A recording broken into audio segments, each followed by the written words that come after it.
बिस्मिल्लाहिर्रहमानिर्रहीम। अल्हम्दुलिल्लाहि रब्बिल आलमीन या रब्बुल आलमीन। या अल्लाह, हम जो दीनी प्रोग्राम कर रहे हैं हमारे इस प्रोग्राम में बरकत डाल दे, और मेरे जो सुनने वाले हैं उनके भी या अल्लाह उनके गुनाहों को भी माफ़ कर दे, और उनके ख़ानदान पे, बच्चों पे अपनी रहमत के दरवाज़े खोल दे मेरे मालिक। या अल्लाह, ये जो हम तौहीद का बयान कर रहे हैं, हमें से ज़्यादा और तेरी वहदानियत बयान करने की हिम्मत और तौफीक अता फरमा। तो मैं बयान कर रहा था कि तौहीद के मसाइल, तो अक़ीदे तौहीद की वजाहत को इस तरह कर सकते हैं कि सूरत अखलास में भी वाज़ेह तौर पर अल्लाह ताला वहदहू ला शरीक ने बता दिया है काफ़िरों जो मुख्तलिफ़ इल्ज़ामात लगाते थे अल्लाह ताला की ज़ात पे, नऊज़ बिल्लाह। तो इसमें वाज़ेह है कि ना कोई अल्लाह ताला की औलाद है, ना कोई बीवी है, वो वहदहू ला शरीक अला है। तो ये जो वाहद का लफ्ज़ है ना, ये असल में इस हस्ती को कहते हैं जो अपनी ज़ात में और अपनी सिफ़ात में अकेली और बेमिसाल हो। तो फिर आहद का लफ्ज़ जो है ना सूरत अखलास में इस्तेमाल हुआ है, इसमें भी ये अल्फाज जो है ना अल्लाह ताला के लिए इस्तेमाल हुआ है।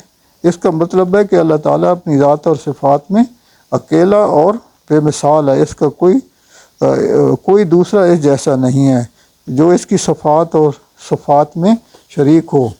अब ये है कि तौहीद की जो अक़साम हैं, तौहीद की 3 अक़साम हैं।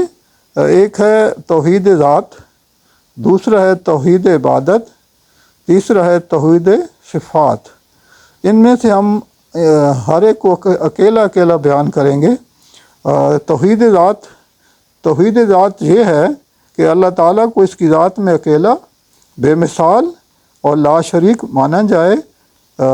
इसकी बीवी है, ना औलाद, माँ है ना बाप, वो किसी की ज़ात का जुज़ है, ना कोई दूसरा इसकी ज़ात का जुज़। यहूदी हज़रत उज़ैर अलैहिस्सलाम को अल्लाह ताला का नऊज़ बिल्लाह बेटा मानते थे। ईसाई हज़रत ईसा अलैहिस्सलाम को अल्लाह का बेटा मानते थे।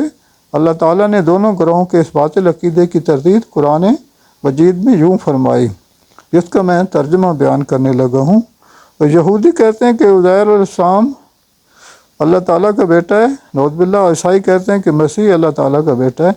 ये बेहकीकत तो बातें हैं जो वो अपनी ज़बानों से निकालते हैं। इन लोगों की देखा देखी जिन्होंने पहले से कुफ्र किया, अल्लाह की मार इन पर, ये कहाँ से धोखा खा रहे हैं। सूरत तौबा आयत नंबर 30। तो देखिए, ये अल्लाह ताला ने कुरान पाक के अंदर वाज़ेह तौर पे ये चीज़ें बयान कर दी हैं।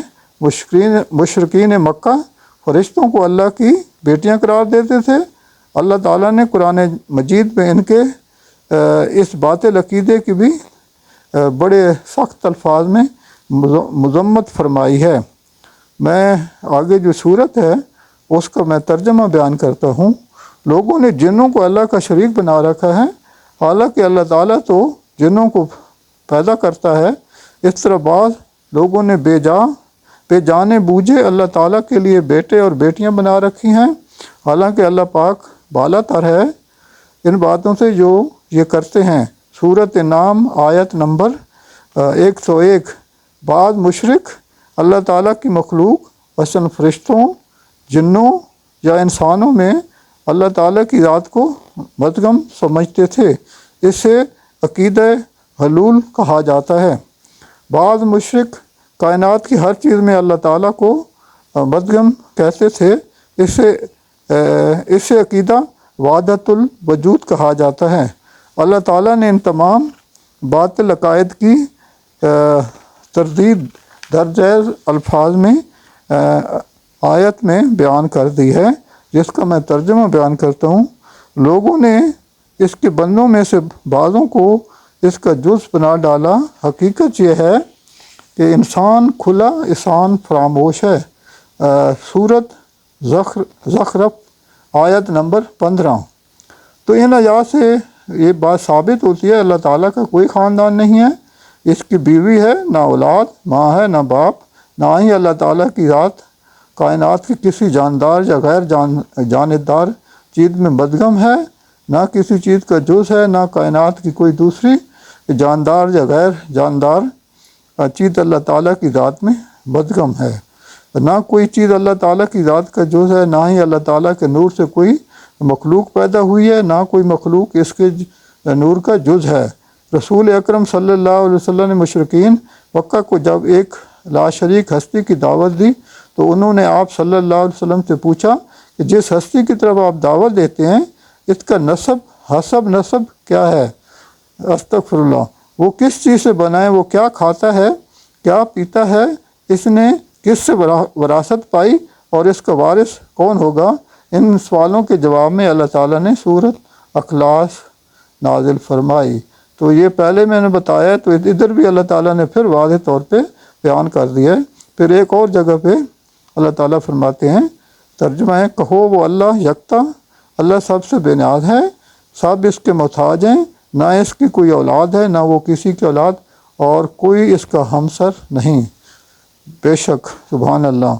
तौहीद ज़ात के बारे में ये बात ज़हन नशीन करनी चाहिए कि अल्लाह ताला की ज़ात अर्श मुअल्ला पर जलवा फरमा है, यानी सातवें आसमान पे वहाँ अल्लाह ताला का अर्श मुबारक है। कुरान मजीद के आयात और हदीस मुबारक से साबित है इसका इल्म और कुदरत हर चीज़ को अपने घेरे में लिए हुए है। पूरी कायनात को, चाहे आसमान है, पहाड़ हैं, ज़मीन है, समुंदर हैं, चरिंद परिंद हैं, तमाम मखलूक उनका जो है ना बनाने वाला अल्लाह वहदहू ला शरीक है, और उनका निज़ाम भी उसी ने संभाला हुआ है। उसकी मर्ज़ी के बगैर एक पत्ता भी नहीं हिल सकता। तो इस अक़ीदे के बरअक्स किसी को अल्लाह ताला का बेटा या बेटी मानना, या किसी मखलूक को अल्लाह ताला की ज़ात का हिस्सा और जुज़ कहना, या अल्लाह ताला की ज़ात को हर जगह हर चीज़ में मौजूद समझना शिरकुल ज़ात कहलाता है। तो देखिए कि अल्लाह ताला ने जो दुनिया जब वजूद में की, तो अल्लाह ताला ने टोटल आसमानों को, ज़मीन को, पहाड़ों को, समुंदर और सारी चीज़ों को जो है ना, दरख्त, ये 6 दिन में जो है ना अल्लाह ताला ने बनाए। तो अल्लाह ताला के लिए आप अंदाज़ा लगाएं कि अल्लाह के लिए जब इतना, आप देखेंगे कितने बड़े बड़े पहाड़, समुंदर, दरिया, दरख्त और इंसानों की तादाद देखें कि हज़रत आदम अलैहिस्सलाम से लेके अब तक अरबों खरबों जो है ना मखलूक अल्लाह ताला की वजूद में आ रही है। और अल्लाह ताला को एक एक चीज़ का पता है कि कौन किस वक़्त फौत होया है, और किस वक़्त क़यामत के बारे में भी अल्लाह ताला ने लिखते कब होगी। तो इसलिए मेरी आपसे कोई, मैं ये नहीं कोई मैं को फ़कीरों को खिलाफ हूँ, लेकिन मैं इस गुजारिश करता हूँ कि अल्लाह ताला ने वाज़ेह तौर पर कहा है कि तुम मुझसे मांगोगे मैं आपको दूंगा। तो आज अल्लाह ताला के साथ किसी को शरीक ना किया जाए। बिद्दत जो है ना, बिद्दत यह है कि हम अपने प्यारे हबीब हज़रत मोहम्मद सल्लल्लाहु अलैहि वसल्लम जब उन्होंने हमारी सिफारिश करनी है अल्लाह के आगे, तो हमें क्यों ऐसे दाएं बाएं कोई गलत काम करने की बजाय हमें प्यारे हबीब हज़रत मोहम्मद सल्लल्लाहु अलैहि वसल्लम की सुन्नत के मुताबिक चलना चाहिए। जो काम उन्होंने किया वो करना चाहिए, उसके अलावा को फालतू वो लोग कहते हैं जी ये नेकी का काम है, तो नेकी के काम में भी तो नबी पाक सल्लम बता के गए, कोई चीज़ ऐसी नहीं छोड़ी है। इवन औरतों के मसाइल भी वो बता के गए हैं। तो ये फालतू चीज़ जो होती है, चाहे वो नेकी की हो या दूसरी हो, अगर वो नबी पाक सल्लम की सुन्नत नहीं है तो वो नहीं करनी चाहिए।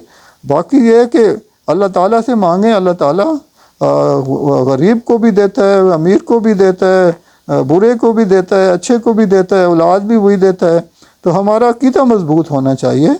और फिर यह कि हकूक़ुल इबाद का है कि अगर आप हकूक़ुल इबाद में ख्याल रखेंगे, पड़ोसियों का, गरीबों का, मस्कीनों का, जालिम नहीं बनेंगे, मजलूमों का साथ देंगे, तो अल्लाह ताला इस पर राज़ी होगा।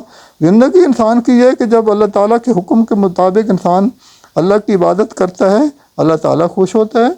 और वो जितनी आप ज़्यादा इबादत करेंगे तो अल्लाह ताला आपको भी नेकी के उस दर्जे पर पहुंचा देगा कि जिस तरह दूसरे जो बुज़ुर्ग हैं जिन्होंने दीन की खिदमत की है, आप भी उसी तरह नेक हो सकते हैं। तो सिर्फ गुजारिश है कि आपने अपने आप को 3-4 चीज़ों के ऊपर कुरान पाक के मुताबिक अल्लाह ताला का किसी को शरीक ना ठहराना, शिरक से दूर रहना, नबी पाक हज़रत मोहम्मद सल्लल्लाहु अलैहि वसल्लम की सुन्नत के मुताबिक ज़िंदगी गुजारना, बिद्दत से दूर रहना, حقوق العباد کا خیال رکھنا، پڑوسیوں کا، یہ چیزیں بڑی واضح طور میں، تو انشاءاللہ زندگی بڑی کامیاب ہوگی، جنت کے لیے ہمارا راستہ مل جائے گا۔ تو اللہ تعالی ہم سب کو جو ہے نا پیارے حبیب حضرت محمد صلی اللہ علیہ وسلم کی سنت کے مطابق زندگی گزارنے کی ہمت اور توفیق عطا فرمائے۔ میرے پروگرام کو سبسکرائب کریں، شیئر کریں۔ میں آپ کے لیے دعا کرتا ہوں، آپ میرے لیے دعا کیجیے گا، میں بیمار آدمی ہوں، اور آپ لوگوں کے لیے دعا کر، انشاءاللہ آپ کو خوشیاں ملیں گی۔ جزاک اللہ خیر کثیرا والآخرہ والدنیا۔